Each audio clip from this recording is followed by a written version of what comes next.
trăng tạc dù cầm nhây kinh chia dùng lệ đầy giống chuột dâu non kinh hồng búp nãy nuông yêu ngầu ven nghề hồng khua đâu xa hồng kín đâu xa về ô tô ba hồng nghi treo hồng kia sang đâu về xa tâm pin hồng ai đâu về nàng to lâu in gây hi chạy lô phá đều hi về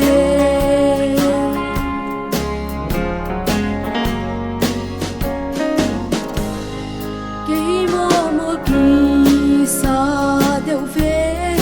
cầm mô hồng cùng lô tiếng mùa mô đều về cùng tiếng nắng lâu ôm lâu vẫn sẽ lưng mà một đầu té tuôn lệ xuân rồng về đều buông hùng một đều nắng về lâu hôm về đi ngã ôm lâu amen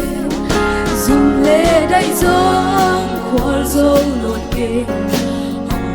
nãy nuông nghêu ngầu vinh nghề hồng khua đều xa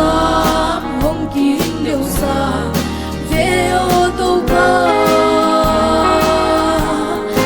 hồng nghi treo hồng kỳ sang đường về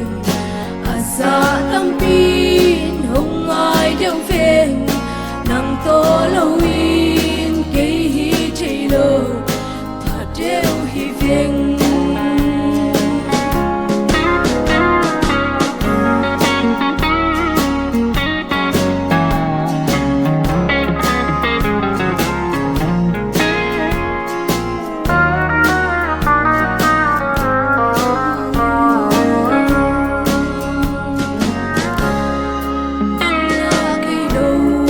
thôm hào lâu đi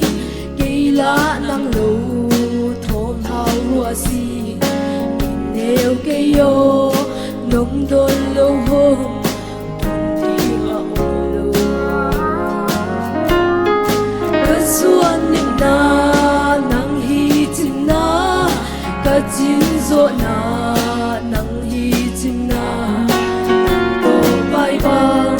cô pin là chim lại về dùng lệ đầy giông khoa dâu non kề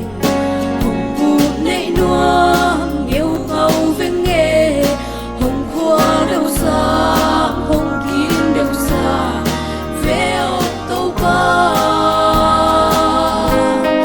hồng nghi treo hồng kia sang đâu về xa tâm pin hồng ai đâu về nàng to lâu in cây hi chạy lơ thả đều hi về sao hôm lệ đầy giông khoa dâu nốt kề hồng búp nãy nuông